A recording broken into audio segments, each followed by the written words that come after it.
For those joining us online, we will begin the presentation shortly.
Hi, good evening, everyone. Welcome to the FDOT Department of Transportation Design Public Meeting for Intersection Improvement to Standing Route 60 in the River Boulevard from North of the Canal Bridge to West of the Merrill Barber Bridge. Project number is 449323-1. My name is Haiyan O. I'm this FDOT project for this project manager for this project.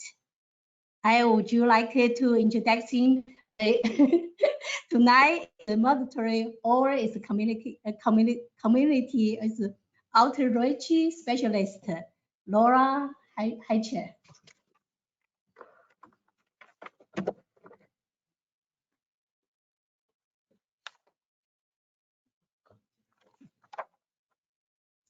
Thank you, Haiyan. At this time, I would like to introduce the project team. Haiyan O is the FDOT project manager. Kathy Laho is the consultant project manager. Billy Canedo, who is not here this evening, is the FDOT communications manager.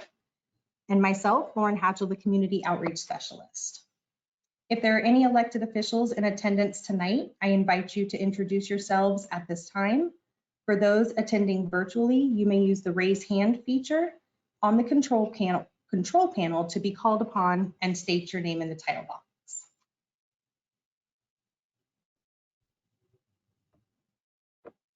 box. District 4 drainage engineer with Robert Bader. Sorry. Oh, thank you, Robert. Okay, slide 5.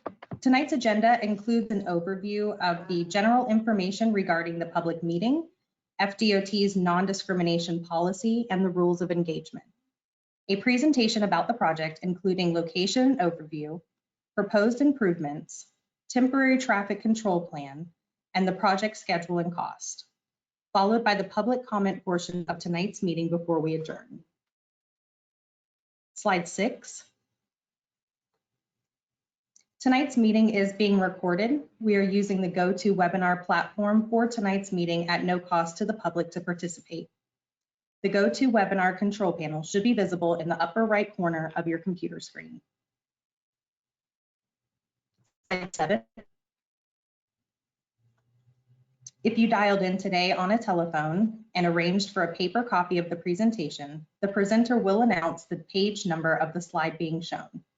The presentation is also available on the project website shown on the screen. Slide 8. If you experience technical difficulties during tonight's meeting, you may type the issue in the question box on the control panel to report it, send an email to manny@graph-code.com, or call 786-352-4351 and staff will do their best to assist you. Slide 9.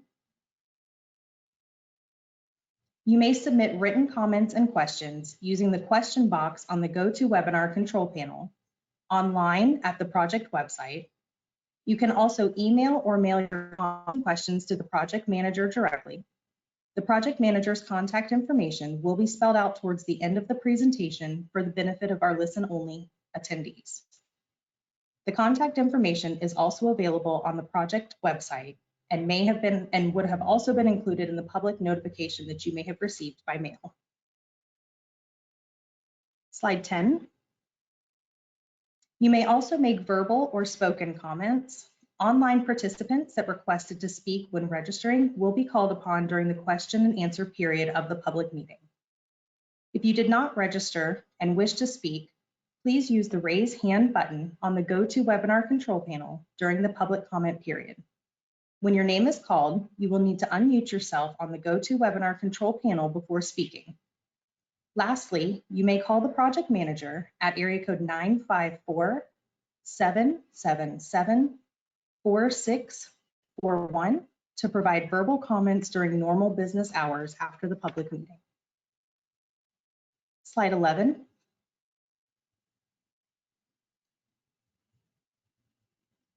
All public comments and questions are part of the public record. If you plan to submit a comment or question after today's public meeting, we ask that you do so by July 12, 2023. The public meeting video link will be posted on the project website, and a link to the video will also be provided by email to all persons that registered for the meeting. Slide 12. Public notice for this public meeting, including information on how to access the meeting platform, was provided in letters to property owners and tenants in the project area, a posting in the Florida Administrative Register, on the project website, on social media feeds, and through other notification methods. Slide 13. Draft public documents are available for viewing at the Florida Department of Transportation, 3400 West Commercial Boulevard, Fort Lauderdale, Florida, 33309. The draft project documents are also available on the project website. Slide 14. Non-discrimination policy and rules of engagement. Slide 15. The Florida Department of Transportation complies with various non-discrimination laws and regulations, including Title VI of the Civil Rights Act of 1964. Tonight's meeting is being held without regard to race, color, national origin, age, sex, religion, disability, or family status. For questions or concerns, you may contact the Florida Department of Transportation's Title VI coordinators listed on the screen. Slide 16. This public meeting is being recorded. If you experience technical difficulties, please contact area code 786-352-4351 so that a member of our technical support team may assist you. All virtual attendees will remain muted throughout the meeting. Virtual attendees are also welcome to submit any questions or comments using the GoToWebinar control panel at any time, or use the raise hand button on your control panel, and a member of our team will respond to you during the open discussion. All in-person attendees are welcome to submit a question or comment by forming a line after the presentation during open discussion. If you are participating via telephone and have questions or comments, please feel free to submit them to FDOT Project Manager Hyann O via email after the meeting, and a response will be provided to you. I would now like to introduce Kathy Laho, Consultant Project Manager, who will give a presentation on the project.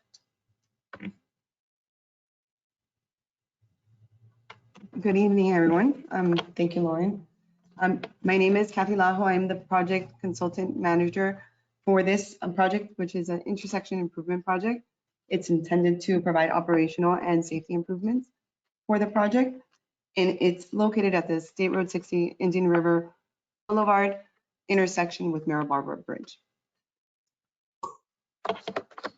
Next slide is slide 18.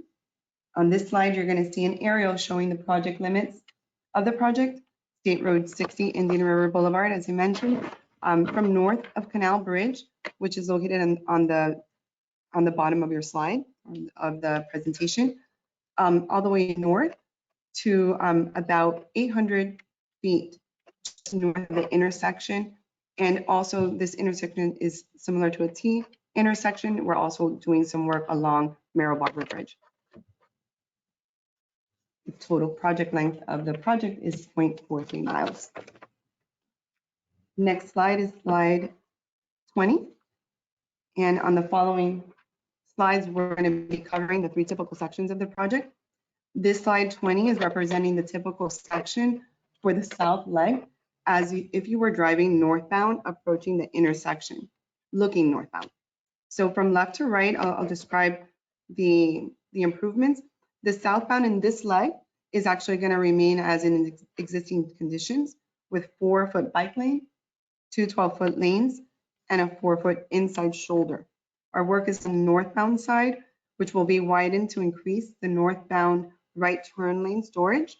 And the typical section is going to include 4-foot paved shoulder, a travel lane, that's 2 travel lanes. One is 12 feet, the inside one is 12 feet. The 11-foot lane would be the one located at the center. And then you have a 5-foot bike lane or keyhole, which is located next to the right northbound turn lane. Next slide, slide 21. Okay, this typical section is also along Indian River Boulevard. This one is taken on the south leg, but it is as if you're looking at the southbound. I'm sorry, looking as if you're looking northbound, but from left to right, you have southbound on your left-hand side. So in this typical section, our improvements are mainly on the southbound side of the corridor. You do have from left to right a 6-foot bike lane, 2 11-foot through lanes, 12-foot left turn lanes, which is being added by removing the chevrons that are currently at this intersection, and a raised median. For the northbound direction, it will remain the same as existing conditions, and you have 2 11-foot travel lanes and a 6-foot bike lane. Next slide is slide 22. And on this slide, you have, this is the T intersection. So this typical section is as if you were standing at the intersection looking towards the east on Barber Bridge. From left to right, you have a right and turn lane and 2 left turn lanes that they're all 12-foot. This is an existing condition. And also it's divided by a median with 2 12-foot lanes heading towards the east direction. So on the next slide, slide 23, the next slide after this, which is 24, we'll go over the proposed improvements for this project. This project is intended to, again, improve the operations and safety of the intersection. Currently, there is a northbound right turn lane that is currently a free flow movement. That northbound right turn lane will be extended to provide additional storage, and that is part of the widening that's going to be occurring in that leg of the intersection. There will be new signals added to the intersection. Currently, it's signalized by span wires. Sean will go a little bit more into the details of that, but we will have new mast arms installed in that intersection. The other thing we're going to do is to convert the striped out or the chevrons lane that comes from the southbound direction, to convert that into a dual left turn lane, also to improve operations. Some of the, as I mentioned, the upgraded traffic signals, upgraded lighting for the intersection, including the pedestrian crosswalk to provide more illumination in that area. And we'll also be installing green colored bike lanes at the northbound conflict area, which is where we have that keyhole between the through lane and the right turn lane. And these are just a summary of the proposed improvements. I'm going to pass this over to Mr. Sean Connor. He's the engineer of record who will provide additional information on the project. Thank you, Kathy. Good evening. I'm Sean Connor, the engineer of record for the project. On slide 25, you can see the comparison between the existing northbound right turn lane and the proposed northbound right turn lane. Currently on the left, there's a free flow lane where the northbound to eastbound traffic can turn right without signal direction. In the proposed condition, we will widen and extend the right turn lane from 160 feet to 500 feet to improve turn lane capacity. We will remove the traffic island and improve pedestrian safety by signalizing the right turn lane and reducing the crosswalk length for a more direct approach. Next slide, please. Slide 26. On slide 26, you can see the comparison between the existing southbound left turn lane and the proposed southbound left turn lane. The intersection in these images has been rotated so the southbound lanes are at the bottom and Marion Barber Bridge is to the left. Currently, the intersection only provides one southbound to eastbound left turn lane at 320 feet long. You can see on the image to the left where there is an existing striped out lane in the southbound direction. In the proposed condition on the right, we will remove the striping and provide a second left-hand turn lane to improve turning capacity at the intersection. This improvement will increase the turning capacity from one 320-foot lane to 2 lanes with a combined length of 640 feet. Next slide, please. Slide 27, signal upgrades.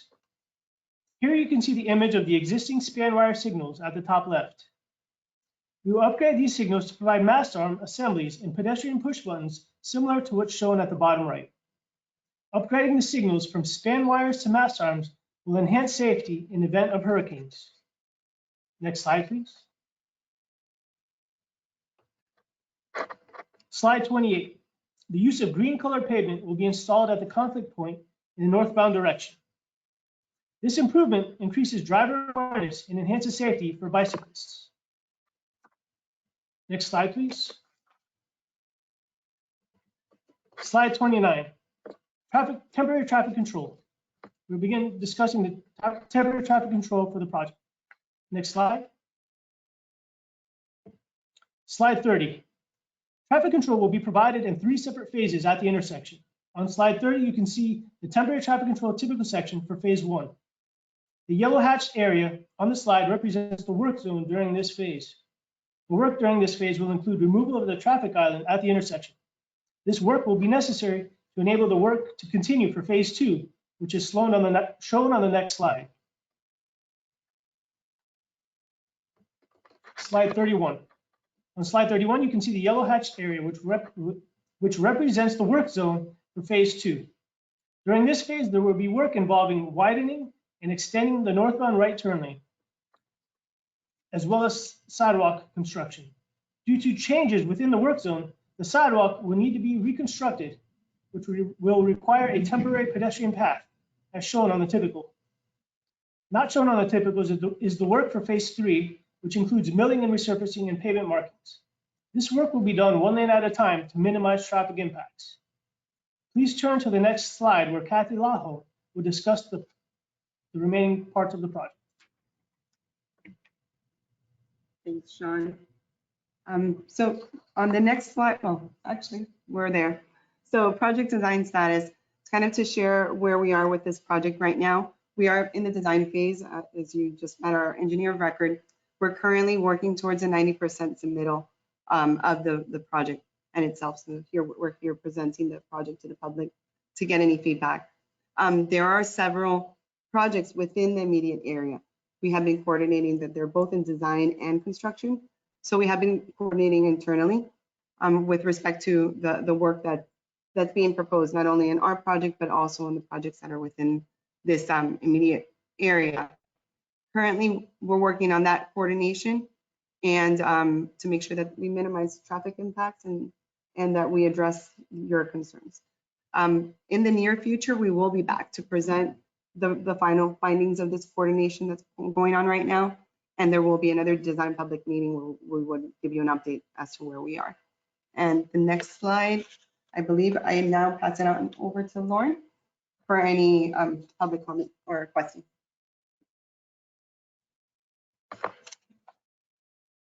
Thank you, Kathy.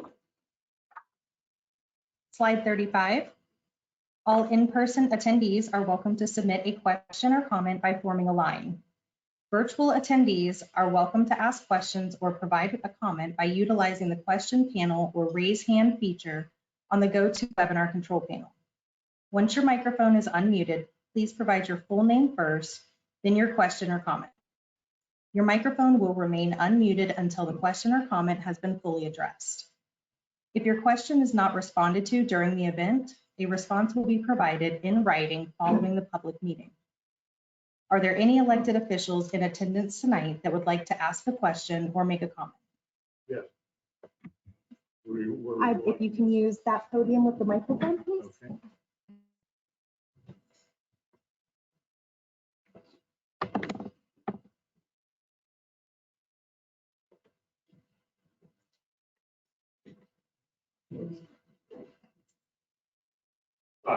For the record, I'm Bob Allard. I'm a councilman in the county of Shores. I'm also a member of the Union of County. My question is, with the revised turn lane, northbound turn lane, that we're going to have more capacity, will the bike lane be included in the curve that goes up onto the eastbound part of Barber Bridge? Right now, bike lane dies. And as a bike rider, to make that turn, I have to look behind me, look, there is some traffic. I get up on the sidewalk, the way it's designed, the sidewalk, I can't get back down with the bike lane without completely dismounting my bicycle, because there's a big curve, you drop on that floor. So will there be a bike lane there, or will there continue to be a conflict with vehicles going eastbound across the bridge? Sure. Kathy will answer the question. Just for the purpose of the conversation and to share everyone with the location that has that intersection, I guess the best one would be slide 25, if we could go back to slide 25. Currently on that slide, what we're proposing is a keyhole. This is typical for intersections, and I understand what you're asking about, but the keyhole really provides for that movement to continue on from northbound, in the northbound direction. Yes, the bike lane is open for the keyhole is located between the travel lane and the right turn lane, and that keyhole is intended for the movement to continue northbound. But yes, typical at intersections, that is the configuration that we would have. There are some innovative options that I've seen that they've implemented, but we could take your comment back definitely and understand that. I understand your movement is going eastbound, yes. You're not going to see very many bikes right for that intersection. You have very few bikes that go northbound on River Boulevard. There's a extremely narrow bike lane, 5 feet or less, and it's scary as hell around. Most of your bicycle traffic is going to go eastbound across the bridge. If you don't have a dedicated bike lane for that turning movement, then that's a defense you have. Thank you for your comment, and we will definitely be looking into that on what options we have for it.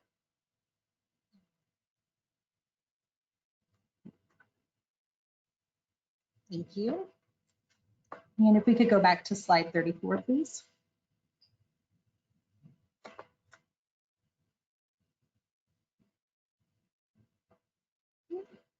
Do we have any questions?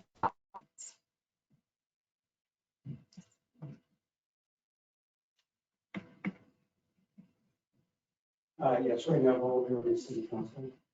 So the aggregate number of vehicles that accumulate on those 2 lanes is going to be how much? We work on it. Approximately, was it 500 feet? I'll have Kathy address that. It's approximately. And have you determined that that's sufficient for what duration of time? This planning horizon. And I apologize, I was talking, the prior question, would you mind repeating the question so I could properly answer? Number one, I'm curious about the number of vehicles that can be stored on the 2 turn lanes. Secondly, is there going to be a right turn on red after stopping? In other words, there will continue to be or not? It will not, it So will, They're dead stop until the light changes. correct. That's going to be a habit breaker to deal with. It will, but it will improve safety. I know that there's been a lot of So concerns that with that. means that we're backing up a lot of vehicles. And I just want to make sure that we calculated our estimation and how long that's going to survive before it requires. So if you did a timeout distance, in terms of time, you anticipated how long before they might spill So, and spill into the main artery. so there was a study prepared for this intersection improvement and what was proposed. No study? Yes, there was a study that was done prior to us obtaining this project, but yes, it was done. There is 2 turn lanes now that will be provided. I would really need to answer to your question properly, I would need to go back to review the study and tell you for what. But typically when you do this study, you do the projection. I'm not sure if it was for 10, 20 years, but that is typically accounted for to understand the capacity, kind of what you're actually going to be able to satisfy. The length is 320 feet that's there right now, and we are doubling that, right? So there'll be 640 feet and 2 lanes. Well, I just want to back up what Mr. Elwire said. That in fact, taking the bicycle off to the right, headed south to north, you have to have some way to get across. Right. I will share just something I was thinking. The operations there is going to be changing. So right now it is a free flow, which I can see how it would be almost impossible to get into that location. So with that said, it will be a stop condition. So it will improve the ability for bikers to cross and go over to the east side. But either way, I understand that there's an issue and we'll look at I some agree. It's an options. improvement. The ultimate improvement is to have a dedicated bike lane and a turn. on the inside turn. Understood. Yes. Hi, Linda Moore, City Vero Beach Vice Mayor and also on Metropolitan Planning Organization. So I really like the bike lane is going to be green. It's going to have those really wide. Ooh. Yes. So is that going to be the policy ongoing for all new roads? Are the bike lanes going to be green like that? Is that an FDOT thing that we're just going to move on? That's going to be all of them now? I will answer part and Sean, you can add if I misspeak. But I understand that it is our per our criteria that we follow for FDOT. When you have a conflict area, you have the opportunity to provide the green colored bike throughout the entire corridor. It's just in that area of conflict. So the area of conflict in this case would be that key lane, which opens up in between the through and the right turn lane. So my second question is, and I'm sorry, I don't know the term for these, but those things that make noise when distracted drivers drive through them. And Like on the actual grounds, like kind of like a rumble strip or something. yeah, that they put so that people don't, because apparently that bike lane's very terrifying. So is that something that for safety that's being discussed so that vehicles don't drift into the bike lane? Sean, do you want to add that? Because I'm not sure from the current typicals for the wider bike lane, not in keyholes. I don't believe that that's a standard. Oh, wouldn't you think that that would be where you want it? Which I think I don't want to respond without like actually confirming what that is. I could definitely get back to you. But my take is that on that in the conflict area, the reason that we highlighted is so that the traveler on the through lane and the bike lane, it is usually a narrower area.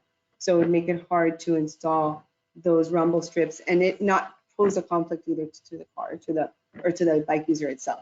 So I think that's why, I mean, at least my opinion, engineering opinion of why that would probably not be there, but on the wider bike lanes, we would provide, there's many options of things to add and provide that difference. I don't know the policy on bike changes. Just make all the bike lanes green, is that just a cost issue? Is that I believe it's a cost and maintenance issue. So like, for example, on this particular project, I don't know if I'm misspeaking, but in this particular project for DOT, we do it in conflict. And then that's that's maintenance, I think, is mainly a large concern with that. And we provide typically the larger bike lanes for the rest of the corridor, and the bikers are safer on that outside lane.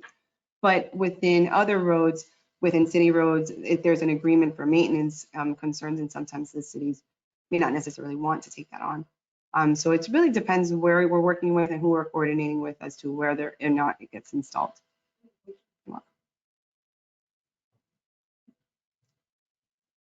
Good evening. Good evening. My name is John Turner. I'm the City of Vero Beach City Attorney's Office. Two quick questions. When is the anticipated start date of the project? So we right now, because of the coordination that we're doing between the projects that we have, not only in design and in construction, that may impact this particular area when this project gets out for construction. The actual intended start date was, I believe, 2024. But it's not being presented yet because we have some coordination to do before we confirm that construction date. But we were intended to finish design by the end of this year. And so 90%. construction would start possibly the beginning of next year, but it's still on being determined. And what's the length of the time for completion of the project? The construction duration.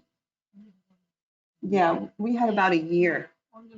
Yeah, 1 year for this particular project.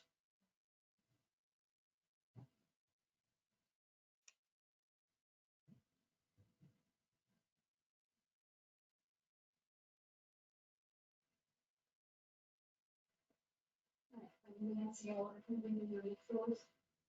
I just wanted to point out something that has been taken into account.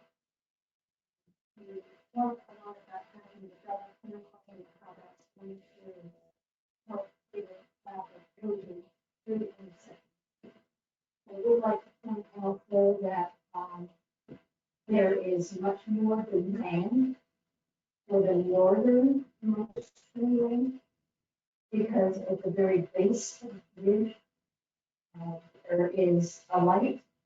And if you are a parent at the elementary school there, taking a child or picking them up, there are many times when the traffic is backed up very far from the bridge.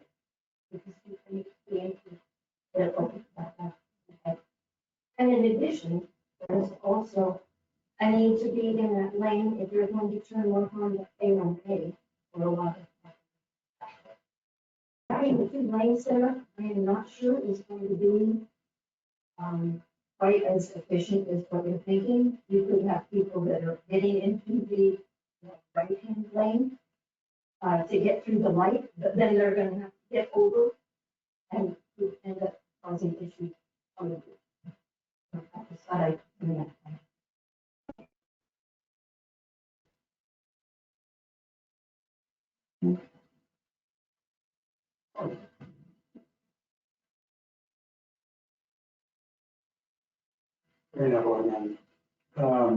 She's quite right. So I drive across the bridge every day, going back and forth. People prefer going west. They prefer to be on the inside lane because frequently they want to take a right turn going into town as going straight south. And so you'll find 5 on the other one. I think what she's saying is absolutely correct. You'll find that same circumstance coming the opposite direction, going from south to east. I think there'll be a similar problem. And it may have not the desired outcome you may be looking for in terms of people just queuing up balance, if you will. So this one gets forward, this queue up. Because everybody's going to want to get in that left lane to turn on the First Street, which was in or drive east.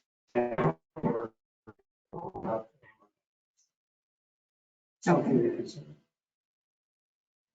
Thank you.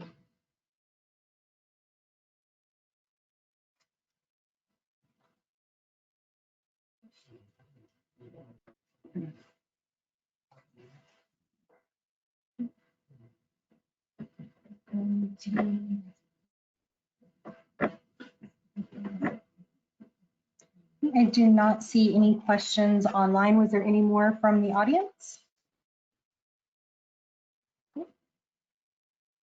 That concludes the public comment portion of tonight's meeting. With that, I invite the project manager, Hyan Oh, back for closing comments.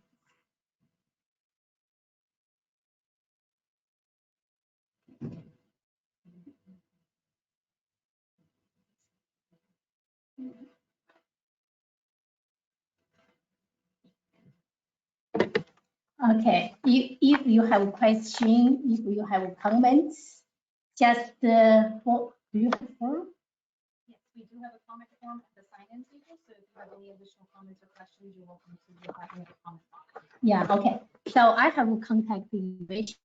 The flyer have my contact information, my email, my phone number, and then if you didn't write down this your comments for today, you can email to me, you can call me, you can leave a message to me. Thank you.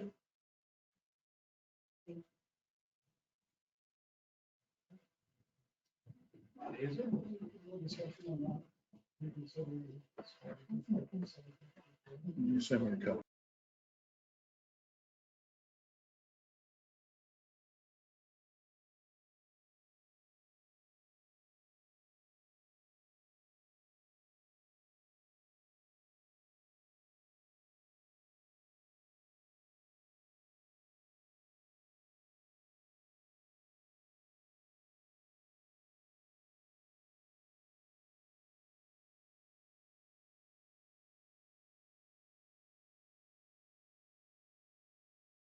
Okay, we will leave the presentation up for just a few moments in case anybody does join us online.